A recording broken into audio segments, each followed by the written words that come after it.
Okay, hey YouTube, Todd here again, some guitar guy. First off, and as always, thanks for watching. So, another video, this one real quick. I wanted to, and see the sun is in the wrong place, but I wanted to review real quick this fly screen I recently purchased and installed from J&P Cycle. It's a National Cycle Flyscreen. The down and dirty on this, 5 stars.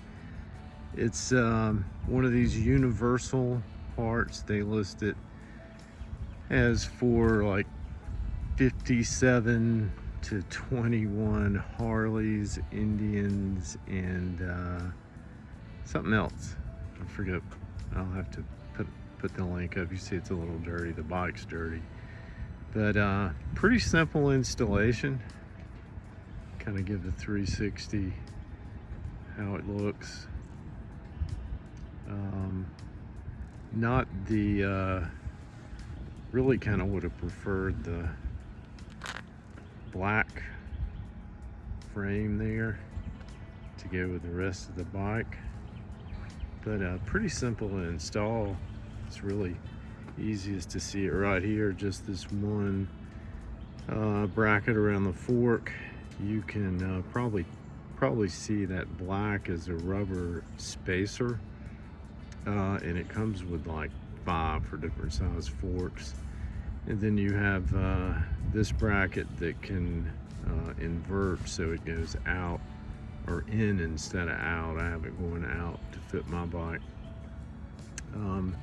Only thing note on this, since it is universal fit, they do have a chart and instructions. I think you can download those off of the site. But it did call for the 2 thickest straps or spacers for my bike. And when I went to dry fit it, the gap between, kind of show you. Yeah, I don't know. This gap, of course, is between these 2 pieces is much further apart. I just didn't see any way without bending or breaking something to be able to make that work. So I went with one of the thickest and then one the next size down. And that made installation a lot easier. It's really solid, and it gives an amazing amount actually of wind deflection for the size, and you don't even really notice it. That's kind of what I like best about it. It's not one of these, just giant windscreens that's all you see. It really that dominates the lines of the bike. And these, sporty. It's not a big bagger.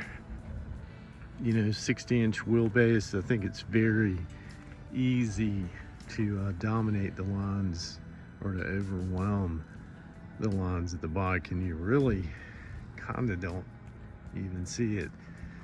The only thing, I don't know, looking at it now, I don't know, maybe I should have gone with a darker tint. I don't know, who knows, maybe I don't know if I'll put another one on there. But yeah, so 5 stars, pretty easy to install. I did take my time. It probably took me, I don't know, 30 or so minutes. You see, I really tried to get it absolutely centered. It gives you good wind protection. I'd say excellent up to, well, all things being relative, really surprising up to about 60. And then it kind of diminishes. You still have a little bit on up to about 70 or 80. I mean, but for what it is and for back roads, relaxed touring like I do, I mean, yeah, that's money well spent. 5 stars and made in the USA. So you don't find much anymore that we make. But that's about all I have. Again, thanks for watching. Please remember to do the YouTube thing, and until next time, 2 wheels down. Thanks, guys.